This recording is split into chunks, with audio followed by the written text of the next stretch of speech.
See, I didn't understand the experience I was having, so therefore I automatically made it something wrong that it was going that way.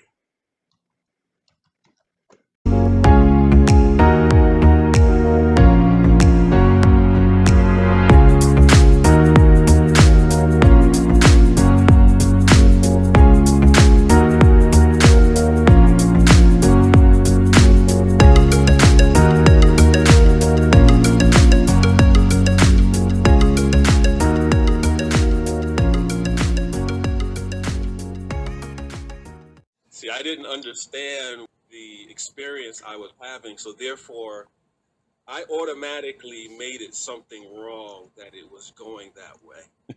Everyone has been speaking about the flow, which I love, and Mm, personal conversations and in the comment box, and how they are dealing with themselves and helping themselves to grow and to stay aligned with themselves. Many this month they have been going through a lot of challenges, us included.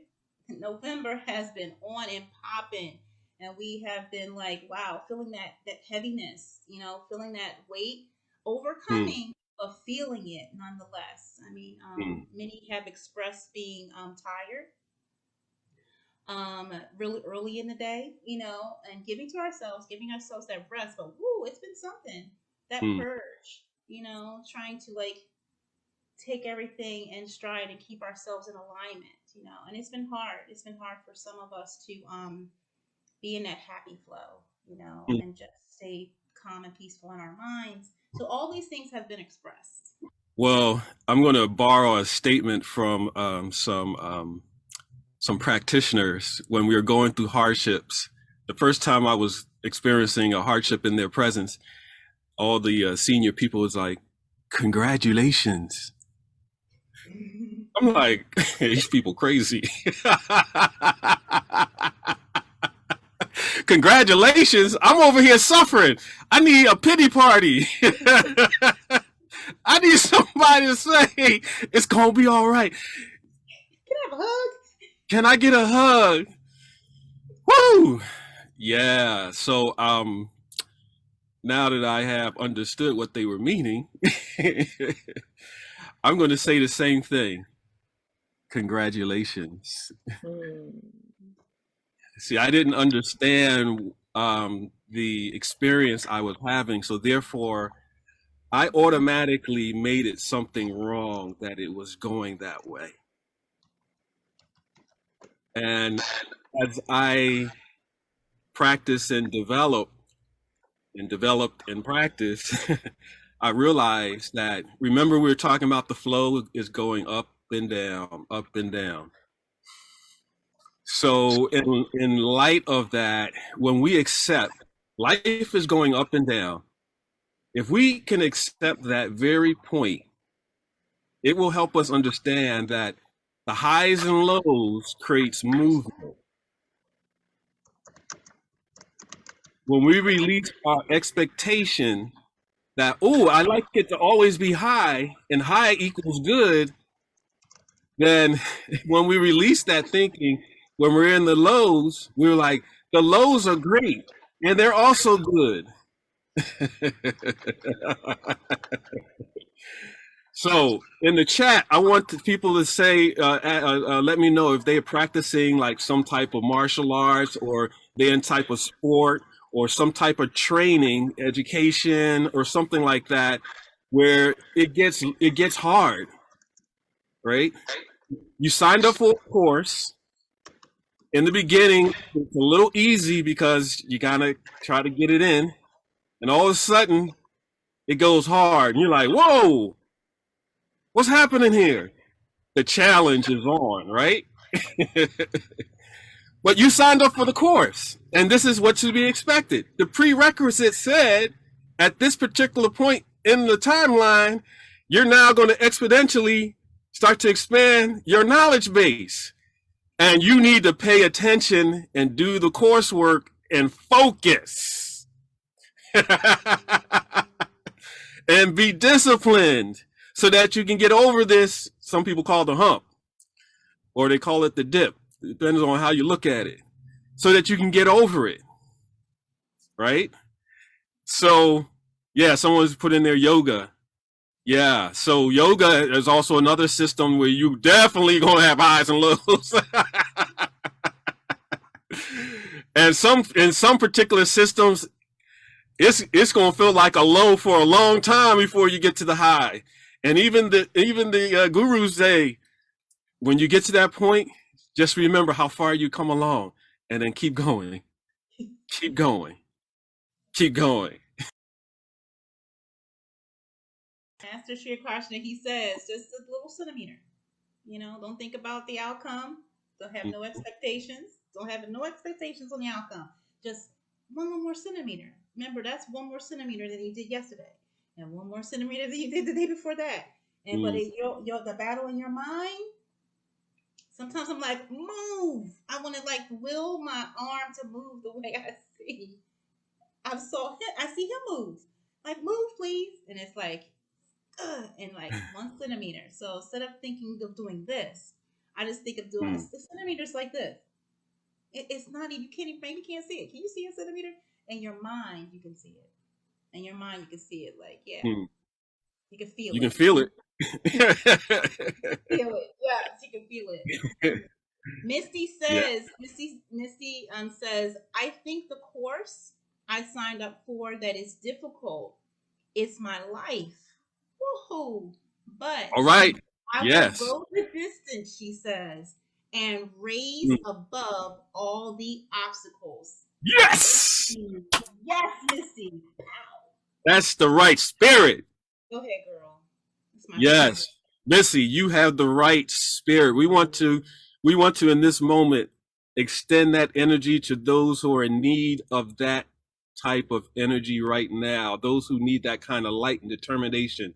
They may be feeling stuck. They may be feeling low. They may be feeling depressed, sad. They may even be frustrated. We're going to transmit that type of expression to anyone that's in need right now.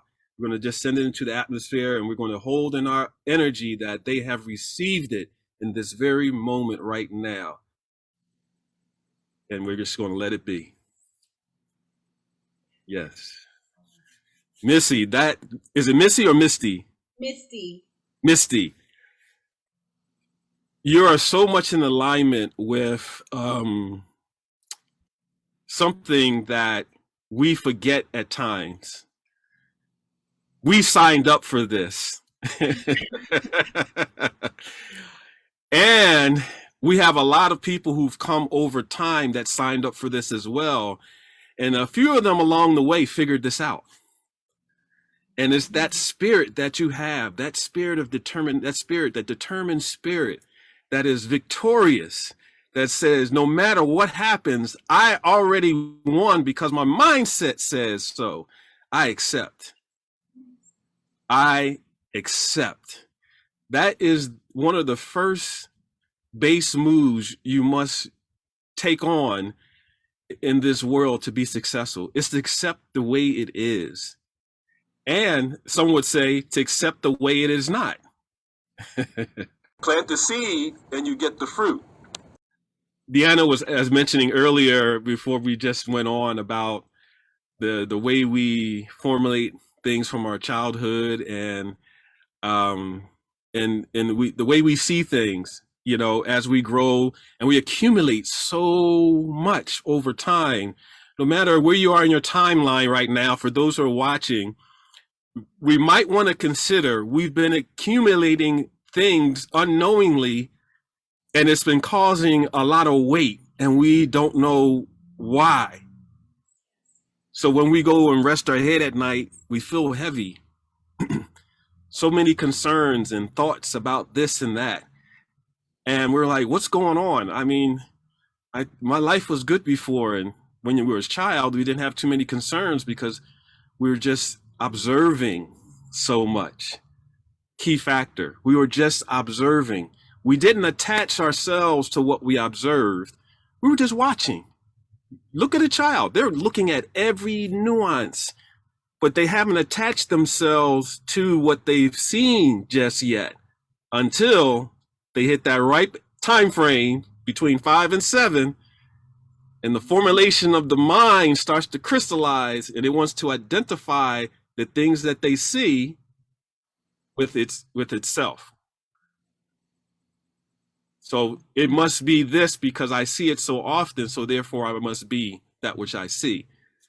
And without anything to uncover that, we think the things that we see is a reflection of who we really are. And the things that we see are actually someone else's imagination, but not our own. And this is why it's very important for those who have young children to keep them in a creative mode as much as possible, and the right reinforcement that allow them to stay in creativity. Today here in the United States, and I don't know how many people are watching in the world, but it's sometimes different in other nations, where creativity is exalted. You see a lot of creative expressions. Here in the United States today, we've seen in the public education system there is, specifically, those things have been withdrawn because the administration has not seen value in what it means to be creative. Yet, when we look to the world, we see a lot of successful people who broke out of that and said, I dropped out of high school or I dropped out of college because I wanted to follow my creative urge. Now, caveat emptor, I'm not telling you to drop out of college. Be responsible. But these individuals also had something that was instilled in them to follow through. So, dropping out and not doing anything is not what I'm asking you to do or think about. Is that they had something that they were being pulled from their creative force, that they were willing to sacrifice formal education to get into the education, to more expansive education. They were educating themselves. They surrounded themselves with individuals who had knowledge base, and they tapped into that knowledge base that allowed them to expand and grow beyond a formalized structure, right? It was very intentional, and they navigated. It's actually a little harder than a structured environment because you have to trust everything that occurs in your space and time. So it does take a lot more work. You'll find if you listen to their stories, you're like, man, they're so driven. They planted the seed since they were 12 and 13 and 14. How is it at 18 they developed the company and all of a sudden it's multi-billion dollars worth, nearly 40 years later? Well, that's what determination looks like. Plant the seed and you get the fruit. Another key base reality, another key base reality. The seeds that we're planting, knowingly or unknowingly, will bear fruit. So, this is a very key, I'm going to segue into a sharing about today is a special day. And it's special because we woke up. It's special because we have our mind and we have our mission. We have our hearts. We have our feelings. We have our emotions. We have life. So today is a special day. That's how much you've accumulated, and you may not be aware. So years ago, I'm talking about, I don't know, maybe 30 something years ago, I started this quiet movement because of a realization I had when I was in Brazil. Happy people seem like no matter what's going on, everybody is so happy, celebratory mode. Like, wow, they have something that's very special. And in the language, I started to learn that each day there's the word feliz, right? So it's happy. So I was like, I'm going to start saying happy Monday, happy Tuesday, happy Wednesday, happy Thursday, happy Friday. And I just quietly did this about 30 something years ago. I would go into client's office and I was like, happy Monday. And they were like, looking at me like, Monday is not happy. And then it started to catch on inside the office. Soon as the next week came around, it was like people were eager to say, happy Monday, beat me to the punch. Oh, wow. And they felt that jolt. And then it didn't stop on Monday. It went to Tuesday, went to Wednesday. And then, of course, you don't see them till the weekend. over the weekend, you see them the next week, and it'll continue. But then people started integrating it, and all of a sudden, I watched it blossom. Now, in my mind, years later, I said I should have documented that and said I was doing that because, but I was like, it doesn't matter. It's alive in the world. Everywhere I'm at now, I hear people saying, "Happy Friday, Happy Thursday, Happy Monday." I'm like, wow, this is actually alive and real. So this is the essence of planting a seed. When you think today is special, it's going to be special. You're going to honor all aspects. It's also a mind of gratitude. When you take rest at night, I was listening to this monk, and he was saying the way we prepare for rest at night determines how we actually take rest during the night and how we wake up. So if we take rest and our mind is, oh, let me think about all the things I did today that I need to get done tomorrow that I didn't do, or let me think about the things that I need to manage, it will break your cycle of deep rest. Your mind will be super active, trying to figure out what to do, and you're planting the seed for the next day. So you already know the next day you got to reach for a mug or something, drink some stimulant because you need to get alert because you feel so bogged down. You're weighted because you planted the seed the next day. Now just imagine the seeds you planted from 5 to 7 years old. Whoo! We're carrying, in all those rest periods we have up and down, up and down, up and down, we've had over time. And just think about what we've accumulated. And here we are, depending on where where you are in your timeline, that's how much you've accumulated. And you may not be aware. Now, I won't say that your accumulation is all. I'm not saying, again, if your mind is right now thinking that there's something bad and wrong, then remember that's a program that we have to readjust.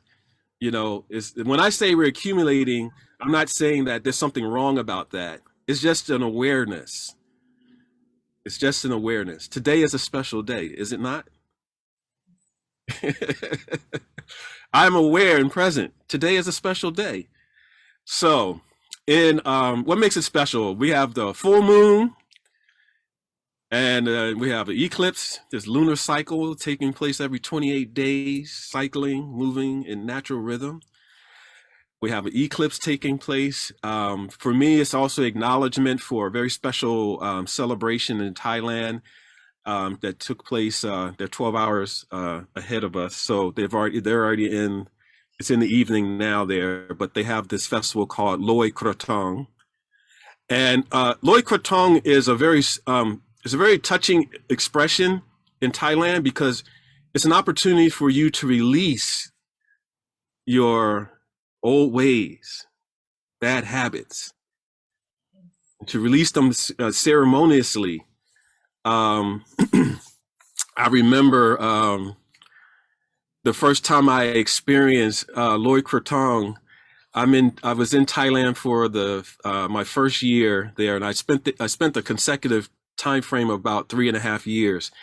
And so I was aware of 𝕱𝖑𝖆𝖊𝖘, and many are aware of it. You see the lanterns, they're being released. You see all those images, and you're like, wow, that looks amazing. And some people put that on their bucket list. I got to go to Thailand to release the lantern. That looks amazing. There's, while it looks amazing, there's also something very deep and meaningful as to why it is such a practice. And I was living in Chiang Mai, Thailand, and they actually have 2 festivals in synchronization. There's 2 festivals going on in sync there in Chiang Mai because of the old tradition of the Lana Empire, or Lana Kingdom rather, that was there. They had their sort of version that went in alignment with it. It was actually a Hindu practice, very much like you see at Diwali, where they put the lantern on the leaf, and there's an incense and candle, and they light it and they push it out into the water, into the Ganges. So that that tradition made its way into Thailand, and and it's still practiced today, where you release your prayers and your wishes, hopes and dreams into the water, and you release that, and many today ask for good fortune. The tradition itself actually is an acknowledgement to the enlightened ones, those who we call Buddhas, those who have carried the light for others to find their way. And in many of the teachings, many of the Buddhist teachings will say that most of us are trying to do our best to reduce the suffering in our life. Remember last time I spoke, I was mentioning sort of jokingly in Buddhists, a lot of Buddhists talk about suffering, suffering, suffering so much. Why do they talk about suffering? Oh my goodness, it seems like it's endless. And it's really to emphasize how much suffering there is in the world, right? So these festivals help us to sort of physically reconnect to releasing. It's ceremoniously releasing. Now, if you don't have that knowledge, it's more like something fun to do, right? Maybe something on your bucket list, but it is something deep and meaningful. So I want to share. So while I'm in Chiang Mai, I would take this walk to the market through this pathway where there was a temple there. And some of the younger monks, some were from, there were a few from, like one was from Cambodia, and then there was another young monk from Myanmar. And we would connect as I walked through. They were doing their sweeping the grounds, and they called me over to practice speaking some English. Where are you from? How long are you here? And so each time I talked to them, we were starting to build a bit of a rapport and hear more about their story.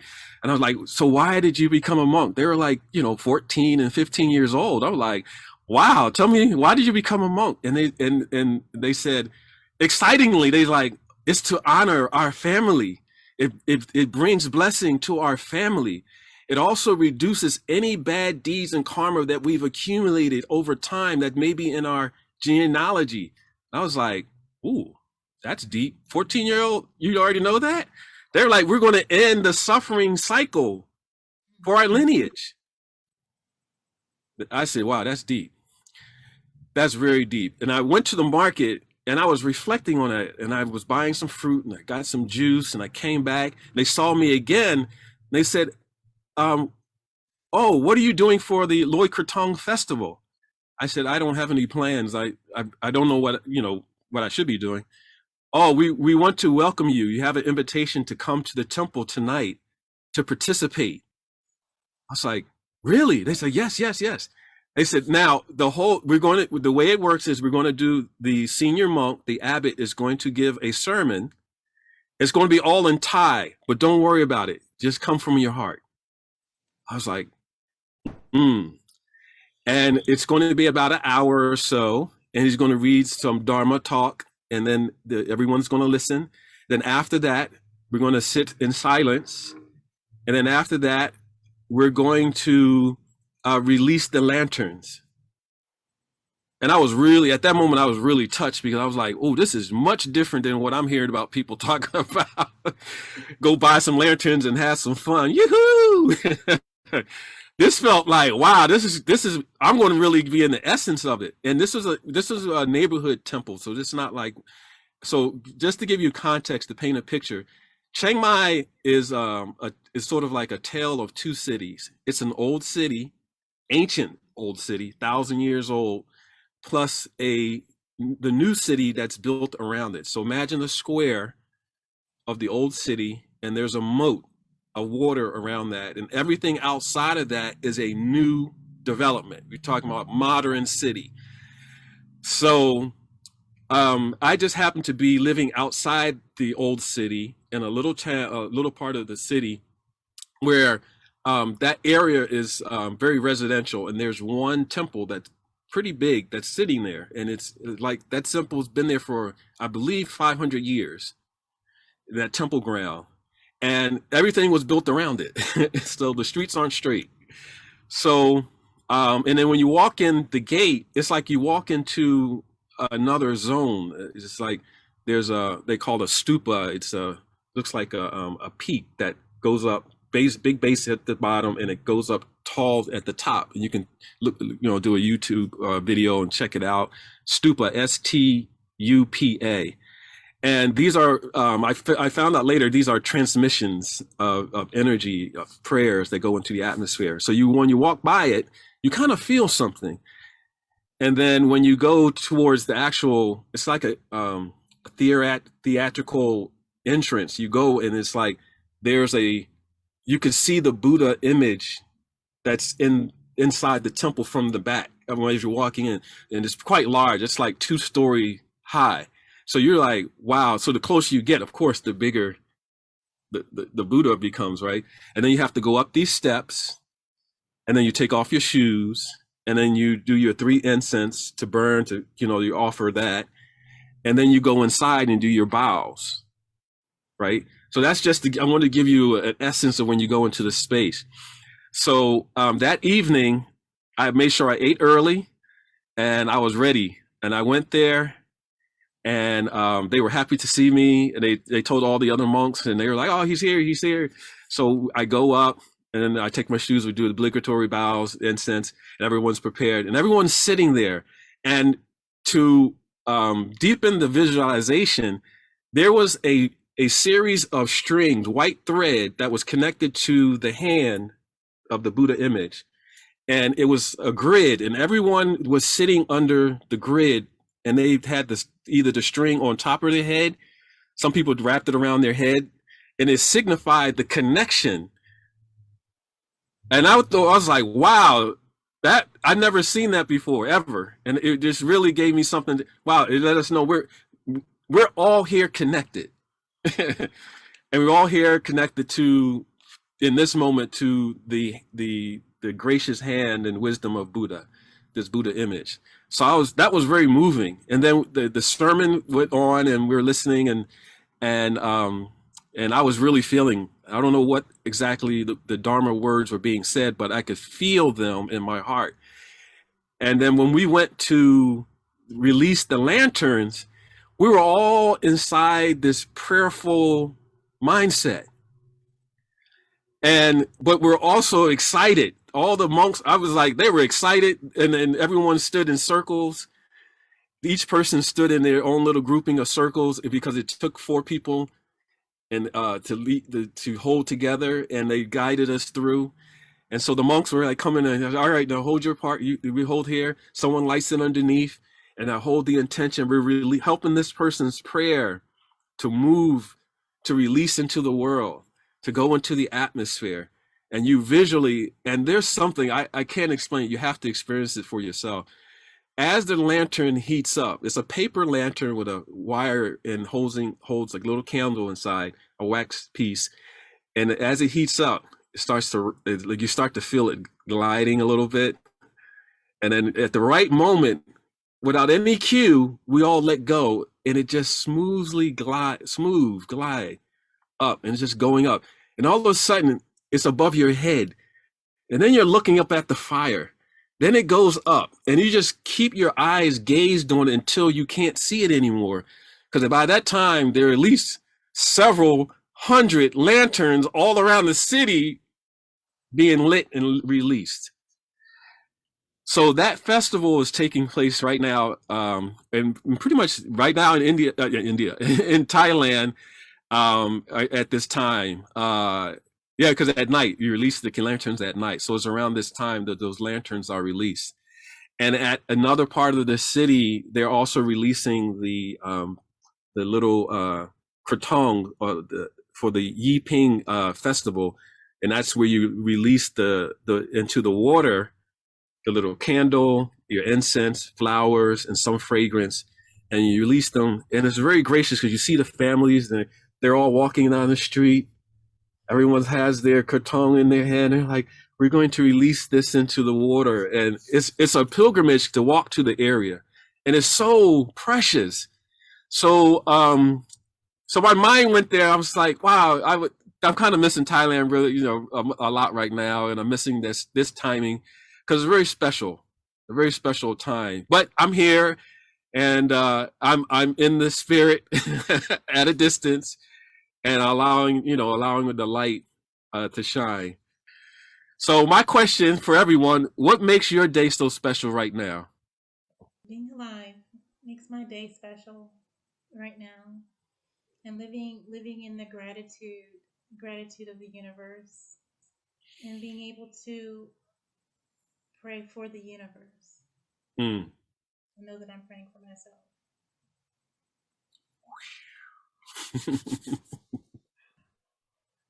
My family, you just being here with you guys is extra, extra, extra, extra special.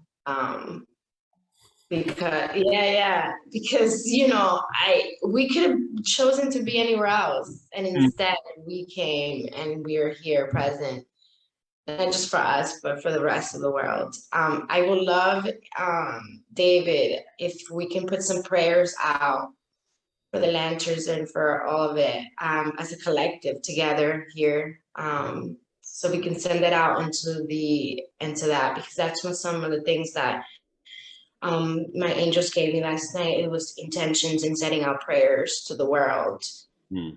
So if you can weaver that in there when you're speaking, we would gladly appreciate it, so we can do it as a collective, and we can do it as a family, so we can send it out to the world.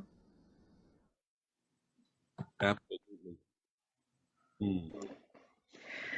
I am feeling so just on fire and awesome about kind of something that you said before, David, and what we were talking about before, to be able to transmute the beautiful things that have transpired to date, and to be able to see that beauty in it, the love in it, the growth, the abundance in it.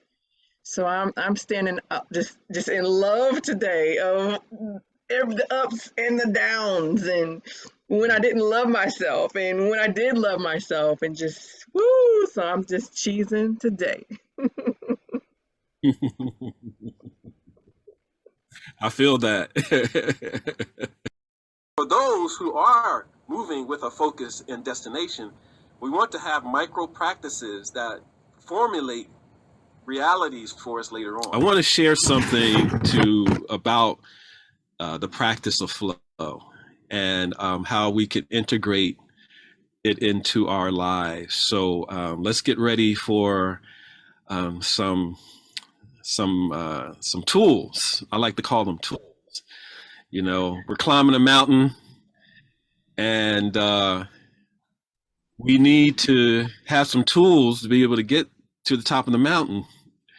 We need water because we're gonna get thirsty along the way. We need proper foot gear so let's make sure our feet are all right to get us there. We may need proper, attire so that if it gets a little chilly up at the altitude, we're prepared for that, right? We need the right mindset, so that no matter what happens along the way, we don't lose sight of our destination. And so we need some tools to allow us to arrive there successfully. No matter how it was along the way, we arrive there successfully. And then we take this blueprint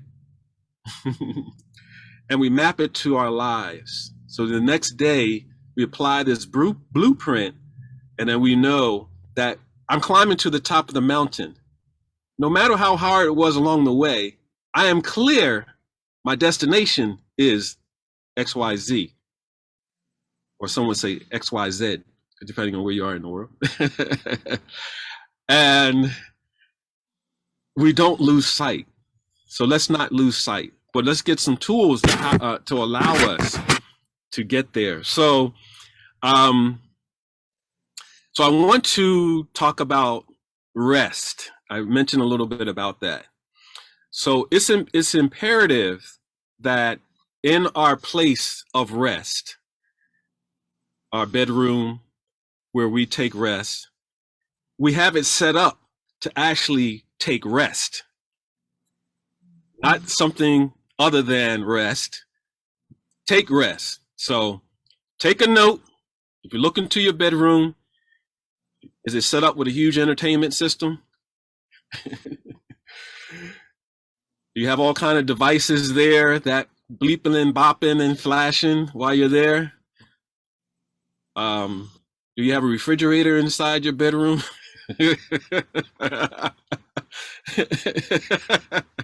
Now, if you have a studio apartment, this may not apply to you. Everything is in the room. So we're going to talk about that in a moment. But let's say that you have a room where you take rest. That's where you designated to take rest. Is it prepared for you to take rest? Now, I'm not trying to show up anyone, but if you looked into your room right now, is the bed made? Right? Why is this important? Because it's a signature that you're ready. It's an order. You're prepared. It also says something to you in your mind like, wow, it feels good. It looks nice. It's comfortable. If it's distorted and not prepared, then you're accepting that type of reality to how you start things. Right? And some people say, oh, it doesn't matter. Well, it depends on what you want in your life. So maybe for you, it doesn't matter because maybe you don't have a destination that you're trying to arrive to. And no judgment. It's just maybe that's not your focus right now. And it's all right, because there are moments in our lives that's not a focus for us.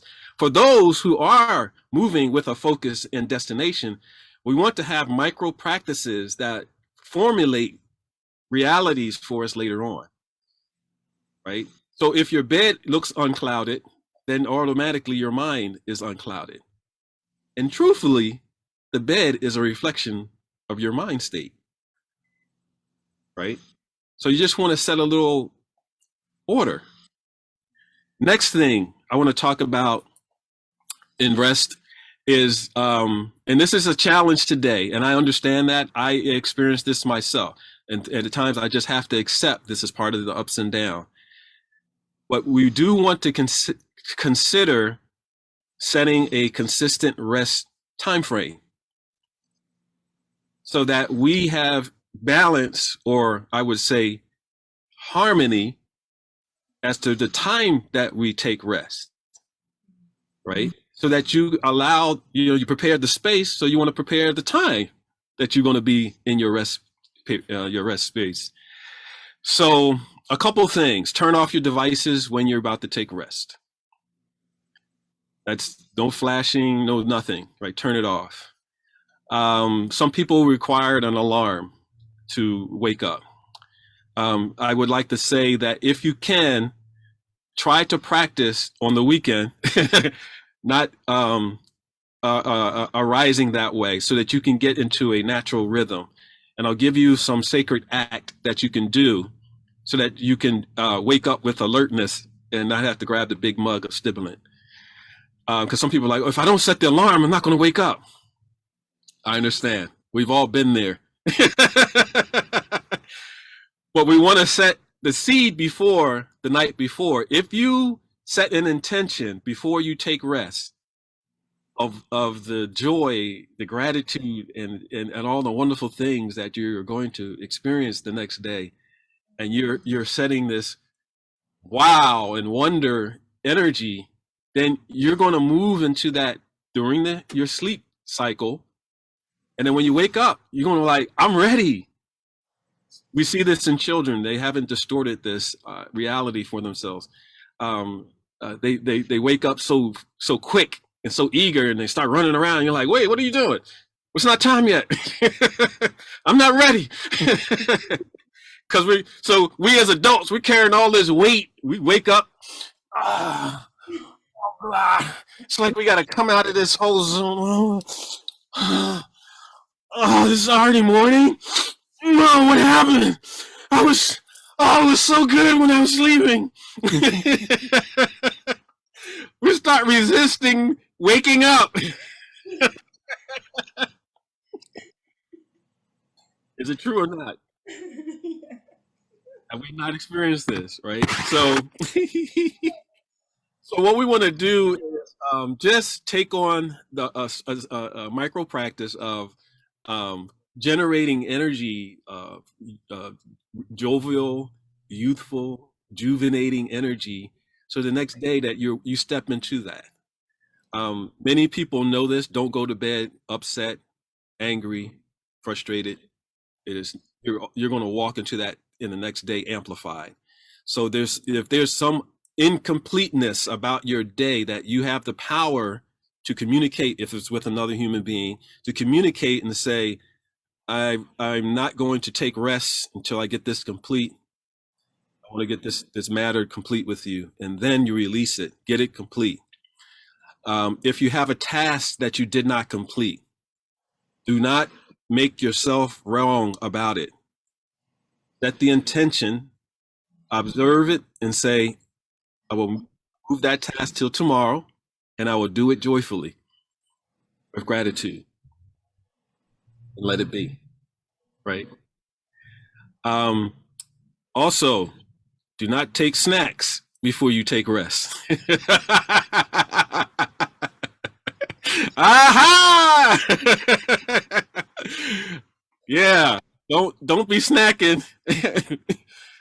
I'll use some Philadelphia vernacular. Don't be snacking before you need to take rest.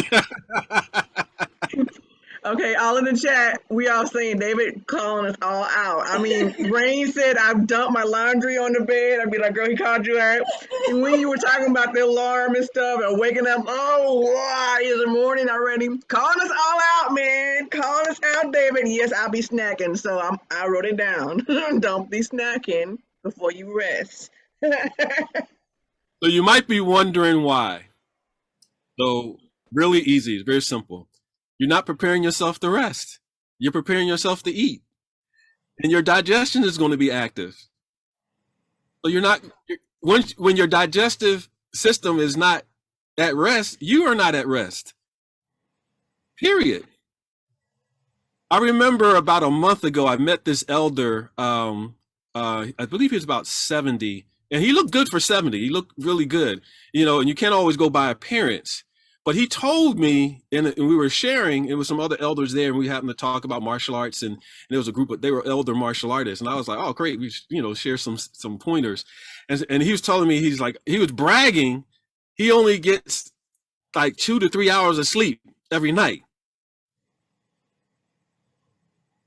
And I got really concerned, because the first thing I thought was, are you trying not to be around? And I was trying to, respectfully answer back to him or say something to him that, he would just catch. And I said, do you know that rest is very important, is an important part of your digestion stage of digestion? And there was the other elder who said, yeah, that's right. That's right. That's right, young man. That's right. The cycle of digestion still is active when we're taking rest. That's where we start to extract our nutrients, and the delivery of those nutrients is in our rest stage. So if we disturb that period, we're disturbing our nutrient pathways of being generated during that time, and that rejuvenation that we need for our main organs. So if you're having, there's a study that I was reading, I don't have the statistics in my head right now, but it's saying today in 2021, there's a high increase percentage-wise of people who have sleep apnea, and they have challenges of rest. And I'm like, this is serious. This is really serious, because there are studies that relate to the absence of deep rest and sleep, as we say, that relating to congenital heart disease, because your system is not at rest. It's active, which we call hyper, and your organs are still active, hyper, and you're overexerting yourself. Your liver, kidneys, pancreas, they're not taking the proper rest they need. So if you're snacking at night, depending on those hyper snacks too, it depends. There's like some people do the sugar snacks. Some people do the savory snacks, right? And those things are still active. And your food is just that whatever it is, it's sitting there. And your system, like if you're doing the sugary snacks, those really create a bigger conflict as well, because you're not using the energy. It's not like you're training your athlete and you're using that energy, so it turns into fat. Yeah, turns into fat, and so you're manufacturing unprocessed fuel, turns to fat, goes into reserve because you trained your body for it to go into reserve, but you're not activating it to use it, so it then starts to expand. And so so these things that we have to take awareness of are just micro expressions or micro practices that help us build our awareness to reduce the suffering that is caused by these things that we're not aware of. Now, while they taste good for a few seconds, there's some suffering on the other side. And we're just not aware of it because we don't connect the dots. This action leads to this result. All right. So rest is super, super important. Some people do encourage like to do some mindfulness practice and meditate for evening to allow themselves to go into a deeper state. So I do encourage that. Meditation for rest is essential because it does allow you to just let some things go and just be ready for rest. I see some comments jumping up. Let's see what's going on there. It's cold. I want my dark chocolate just a few pieces before bed.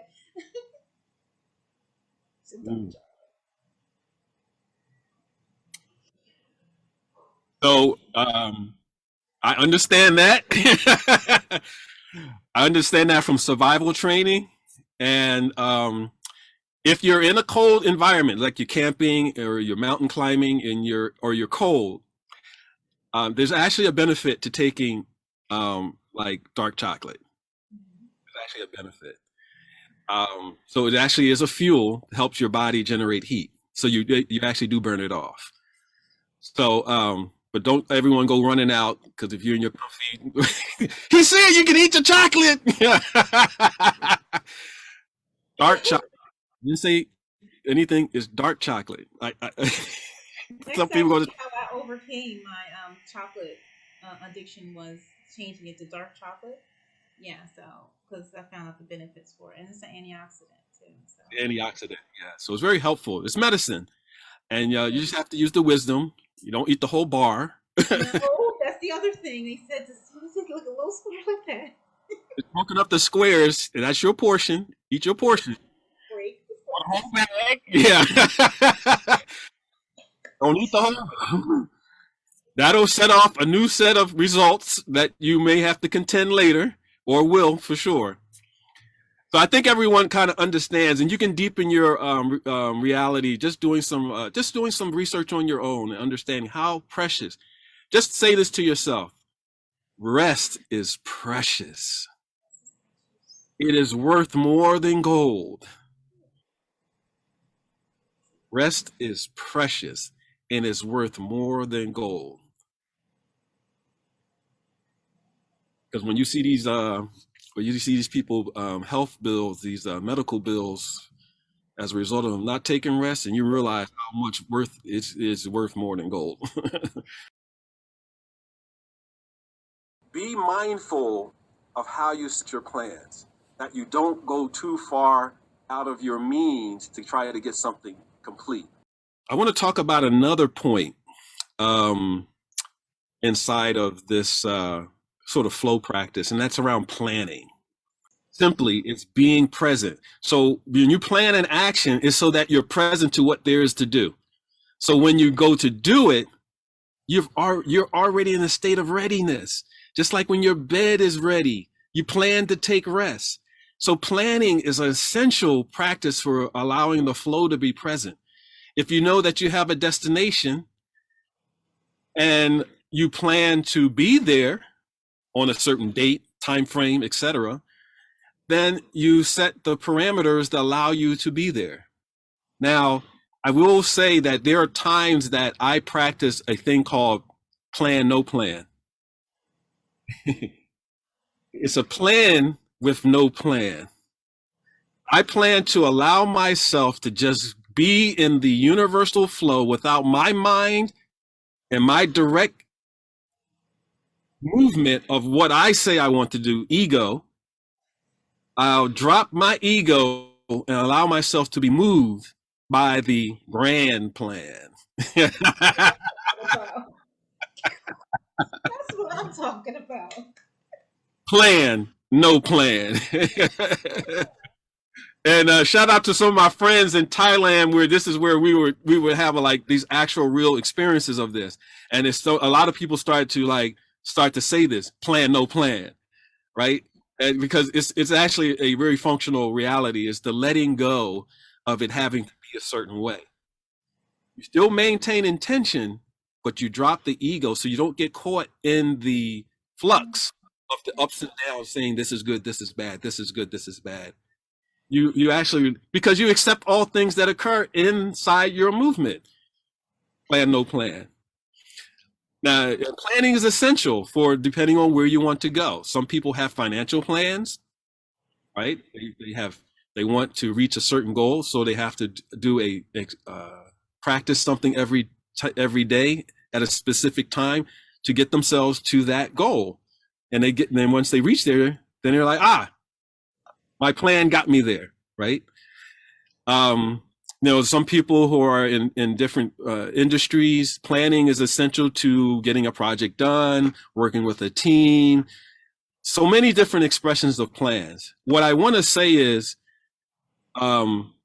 be mindful of how you set your plans, that you don't go too far out of your means to try to get something complete, meaning you overexert yourself to do so, because then you disturb your rest.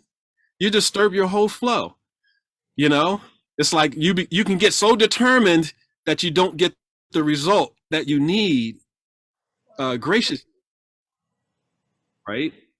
So we kind of lose the sort of the joy of the act. We're like so determined. We're going to meet this deadline, and you ever heard the word burned out or burnt out? You get there, but you're burnt out, and you got to take 3 days to take rest. What kind of cycle is this? and there's many industries that, and I've been in those cycles before myself. We were jamming out so hard trying to get the project done, and then we celebrate, but we're all like laying on the table, like all burnt out. I'm gonna need to take 2 days to get back in order.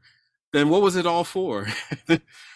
Just so you can say you did it, and you can reward yourself because you're all burnt out. Is it worth it? Because after so many times, you are starting to disturb your physiology in a way that's sometimes it's not recoverable.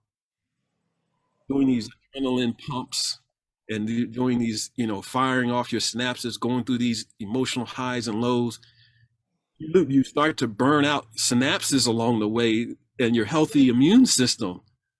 So this is not a way to keep driving over and over again. So planning, rest, planning. The next thing I would like to talk about is the mindfulness of releasing the past. Now, we're about to go in, my friends.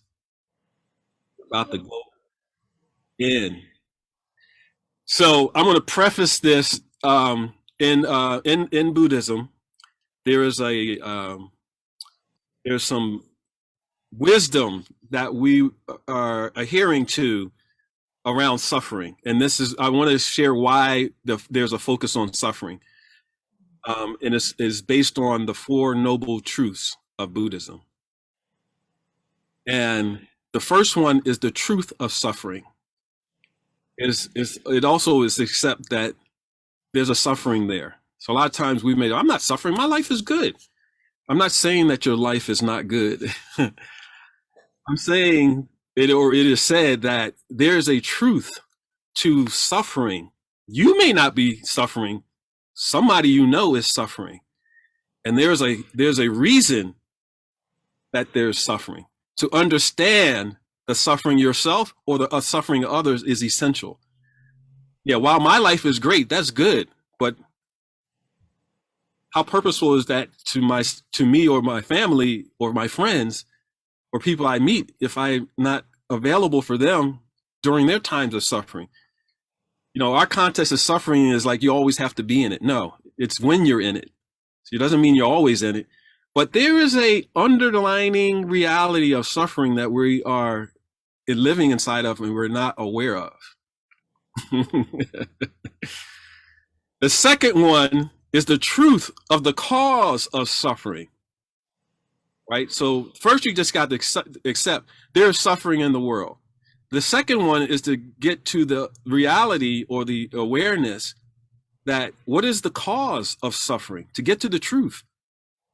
Some of the things I spoke about, taking rest. Well, there's a cause to when you're not resting well that gets the result of a suffering when you're not feeling so alert. You got to take the big mug of stimulant, or you got to do something to get yourself. That's the suffering. You may not think of it, but it is.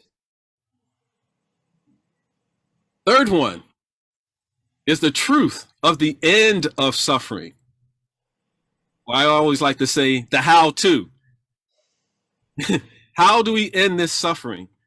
You know, we have to change our thinking, and we have to change our practice. So when I'm aware, for instance, let's say there's an action that I'm doing and I'm not aware that it's suffering, that is causing me suffering, then it requires me to be mindful of all the things that I'm doing. So look, I'm taking account of all the actions that I do in a day, and I'm looking at it. What is this causing? What is the cause of these actions, and how did it show up for a result? So you're just going through. You're taking an account. You're taking an account. You're taking an account. And some people are like, well, that's boring. Well, depends on where you want to go. You can make it exciting. You know, some people didn't like balancing their checkbook or looking at their accountant, or going to your bank account now on your device and seeing how much money is in there and how much I spent, and make sure I budget better next time, right? While it might be boring and not exciting and all, it's meaningful to get you a particular result. It's really getting to the truth of how things are. And when you understand that, you become a little eager in a sense to want to resolve things and not keep accumulating results, right? So you have to just first, again, accept that there's something there, accept that there's the cause of why that something is there. Then naturally, you're going to go to the end of that something that is there. Now, remember, I talked about the mirror when we first talked, the first session. And I say, when you wake up in the morning and you're brushing your teeth, you might have some toothpaste on your mouth. And I said, what do you do automatically when you're looking in the mirror? You wipe it away. Well, this is the mirror. This is the mirror broken down into steps. Actually, you look into the mirror and you see, now toothpaste in your mouth is not a suffering, but you know, it's a cause and effect. So naturally, when you look into the mirror, looking at the truth of it, you want to wipe it away naturally. And that's what we're doing here. You really want to get to the end of that. You're like, well, I'm suffering for my finances. I'm suffering in my relationships. I'm suffering in my work. I'm suffering because of my car. I'm suffering because there's things that I want I'm not able to do right now. I'm suffering because I feel like I'm stuck in my house. I'm suffering because there's things I want to do and I'm not doing. It's so many different degrees. You have to determine that burden that you're carrying that you haven't released yet. And you have just to accept that it is there. Then you want to end it. Then you want to know how to end it. Then, once you look at how to end it, and I'm going to give a live demonstration inside this live stream, how you can end your suffering. Then you want to take on a path that leads to the end of suffering. So there's a distinction. There's my awareness that I can end the suffering, and then I need to take the actual action to end the suffering. Make sense? right? So just to know that there's suffering is not enough. You have to do the work to end it. Just imagine this bowl right here. It's the accumulation of all the thoughts and the experiences that I've had in my life. I walk around in life carrying this. And you can see it's full to the brim, right? And it's got some weight. These are glass marbles. So it's got some weight. If I carry this around like this in my hand for 24 hours, my hand's going to start to drop and it's going to feel painful. In the beginning, you're like, oh, I can carry it. 1 hour in, it's going to be like, it's going to droop down. And then 2 hours in, it's going to start to feel painful. Your arm's going to start burning. So the longer I hold on to it, the more painful it will be. Again, the more or longer that I hold on to it, the more painful it will be. Therefore, suffer. So, I'm going to go back to the origination point. Hold on. Ta-da! A little magic trick. When we are born into this realm, you might want to accept that this bowl represents your mind. You're a little infant, and it was very clear, and then you had nothing in there, but ready for new experiences. And you're observing, and you're wanting to shift your observation to everything you see. And wow. And you might be playing with your own spit bubbles and your toes and your fingers and your elbows. Everything is a fascination, right? The way people talk, you try to mimic them, blah, blah, blah, blah, blah, blah, blah, right? Everything. It's all this beautiful wonder, until someone tells us, no, you can't have that. And we have our first experience of no, and that memory goes into our mind. Maybe it was from our parents, and then we didn't like the way that felt, and it went in there. Now, while we have that memory, we got a few good ones too, right? They're all balanced in there. So we got a few good ones. You got food, you got nurturing, hopefully. You got some good things going on. But here's the thing. As we move through life, we start to accumulate thoughts and experiences, unaware. When we hit around 5 and 7, we start to develop and more of awareness. We can start speaking. We can share some of our thoughts. Our mind is starting to crystallize, start to develop, start to formulate. And depending on how you're taught and what you experienced at that particular age group, it really sets the tone for how you're becoming into being. So if there's some challenging moments, those memories and experience come up. And sometimes it may be more than the happy moments, right? And then as we move, and then let's say we're in school and we drew a picture and we were loving it, and the teacher looked at it and like, what is that? An expression on his or her face made you feel awful. Why are you looking at my photo, like my picture like that? And all of a sudden, that memory goes in there. Nobody likes my picture and nobody likes me, because you associate that thing that's outside of you as yourself because it came from you, right? Let's move on to, this happens a lot. Maybe you're 9, 8, 9, 10 years old, and there's someone you like in the class, and you're nervous whether they like you back, and you go over there and maybe get the courage to say something, or maybe you're like, you don't say anything at all. Either way, you're suffering because you don't know what to think yet. You didn't take an action. So for those who took the action, you get over there and you got a fat no. I don't like you. Oh God. Oh man. That feels awful. That's a big one. Woo! Because that one impacts, you don't like me? You could formulate to, I'm not good enough. Or the other side is you did go over there and you got a yes. And you're like, ooh, that's awesome. Woo! And that starts to formulate a certain expression. And you move from either or in reality, you move from those, right? Or you didn't do anything at all. And you sat there thinking and pondering, oh, maybe this, maybe that, don't like me, maybe like me, better not ask. Oh, I saw Susan over there, she asked and she got a no. Bobby over there, he asked, he got a yes. Well, I'm different, so maybe I don't try. Then I don't have to worry about it. Blah, blah, blah, blah, blah, right? We accumulate. Remember, we accumulate way more than these little things I'm picking up. And then we're in high school, we get a test, right? Let's say we're in English class and we get a test.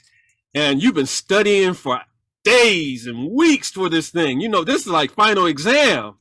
And you take the exam and you're like, I'm not sure how I did, but I feel confident. Get the test back and you got a D. Huh? What? No, that's not right. Then you're upset. Then like something's wrong. I'm wrong. I'm not good. I'm a failure. Oh, we dumping ourselves so much. We got right. And then this is another big one. We make a decision financially. We've been planning and doing all the things we need to do, and for some reason, the plan failed. Boom. All the things that we did before, we were successful, but it came to this thing, it didn't work. And we're confused, we're upset, and we don't know why or how. That's a suffering, right? Wouldn't you say? And I'm gonna hit you with the other big one. This is a big one we all probably dipped our toe in before. Relationship, right? We put our heart out here, and we was like, yes, this is the one. Oh, this is awesome. I feel like Superman, Superwoman. I feel like a super being. Something went along and didn't work out. And somewhere in the back of our mind, like, that's it. I'm done with relationships. I'm not trying this again. It's too painful. Some people get stuck there. Some people physically get stuck there. Some people don't try anymore. Some people just like, I don't know what to do. But the biggest thing is we want to realize that short period of time where I demonstrated, we went from clear to being unclear. And we got all these accumulated experiences and thoughts that we carry around in life. And here's the biggest thing. This hits the point where we kind of get to the cause of suffering. We had the suffering experiences already. And I'm not saying all of them were suffering, but we had some, right? And when I go to make a new decision, when I go to have a new experience, I go to my mind and I'm expecting clarity. There's no clarity there. Why? Because all these things I accumulated over time is blocking the clarity.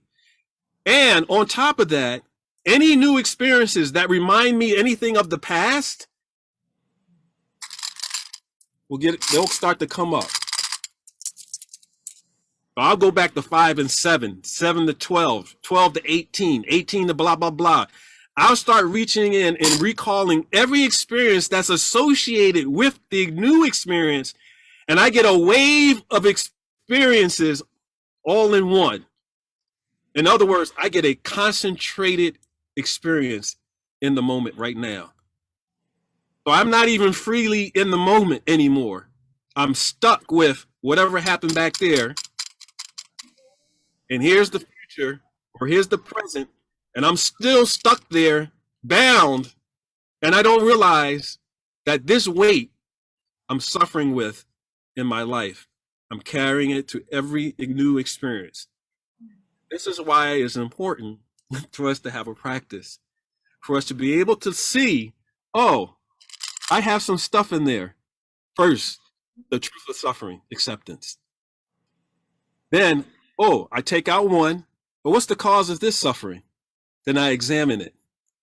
Then, once I understand the cause of this suffering, I willfully go into, I'm going to put this suffering to an end. We'll release that. And I do that as often as I can. So eventually, one by one, I reach in and I remove. And eventually, I get back to this state of clarity.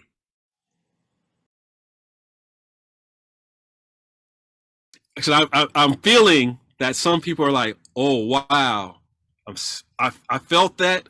I'm in that space. So I want to do something while we're in this space and while we're in this realization, this stage of awareness. Maybe you're having an enlightenment right now and you're like, that makes so much sense to me. So I want to use this opportunity for us to not only have this awareness for ourselves, but to transmit this awareness out into the atmosphere and to those who are maybe not knowing what to do in this moment right now. It's a Friday and they're like, I don't know what to do with myself, my life, and the things in it. So we're going to transmit intentionally to those who are moving in that space right now. We're going to hold a vibration from one of my dear enlightened beings called the Medicine Buddha, who made a vow to assist all those who are seeking to release themselves of the suffering of the human condition, to put their focus on this blue image of this particular Buddha. And he said, he made this long vow that all those who are suffering to be released of the suffering of the past, present, and future. He declared that he is available and there for all those who need assistance. And I'm often reminded that there is assistance for us. We're not in this thing alone, and we can call on those who know and understand and provide us the way to reach a place of eternal happiness. So I'm going to chant the mantra for one cycle, and then we'll complete this transmission. In this moment, I ask all of you to just take in the breath and release. Focus on an image of the highest good and the brightest light, the deepest transmission of love inside of you and outside of you, amplifying everywhere. Tia ta 𝕱𝖑𝖆𝖊𝖘 𝕱𝖑𝖆𝖊𝖘 ratsa samugate soha. Tia ta 𝕱𝖑𝖆𝖊𝖘 ratsa samugate soha.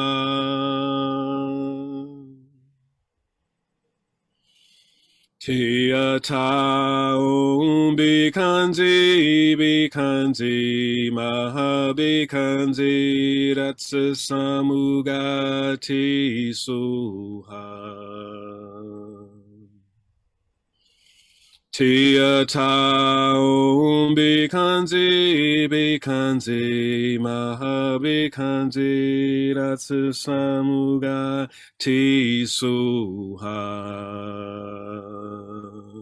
soha. Tia ta 𝕱𝖑𝖆𝖊𝖘 ratsa samugate soha.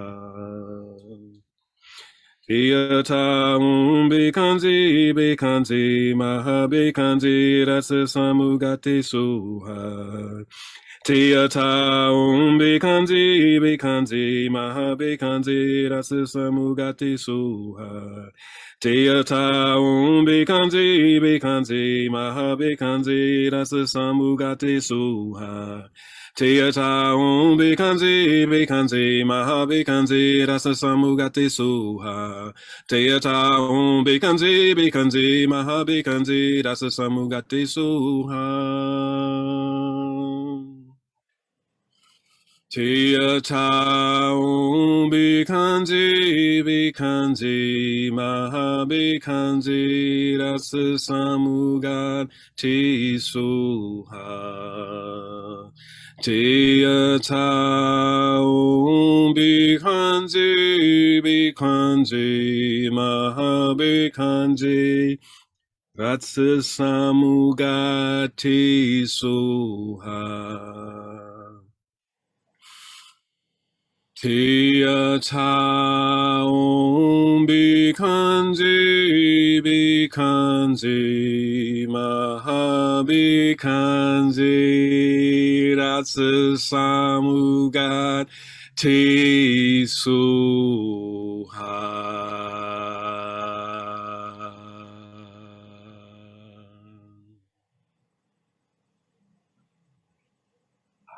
Taking a deep breath. And release. May all beings be happy. May all beings be peaceful.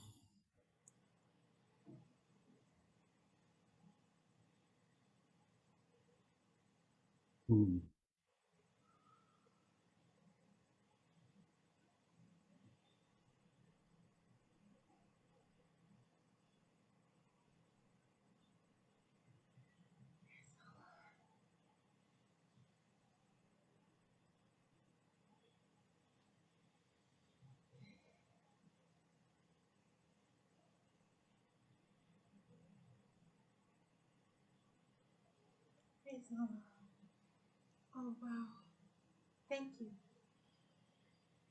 Much blessings, prayers, and blessings of love and light and gratitude to the divine, to the collective. Oh, for bringing us this day. Right on time.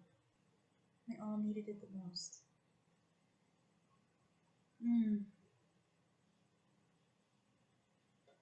Thank you. Thank you. Today is a special day. Special day.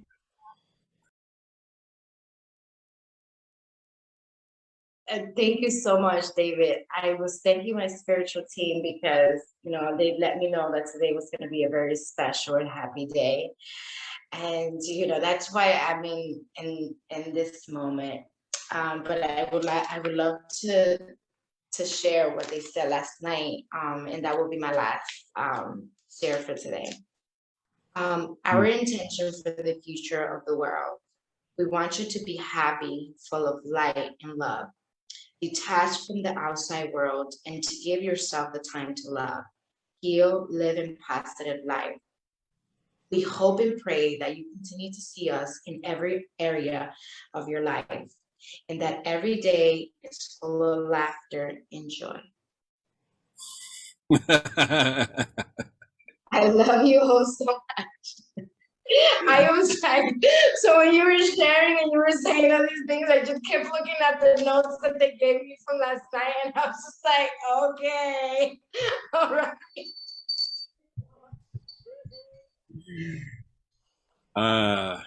That's the flow. That's the flow. That's the flow. Thank you for this opportunity to be in service, for me to honor my agreements with you all, to honor my heart and my destination, to be able to give in this way. It fulfills my my vows and duty that I took to be able to help in humanity. So thank you for this opportunity.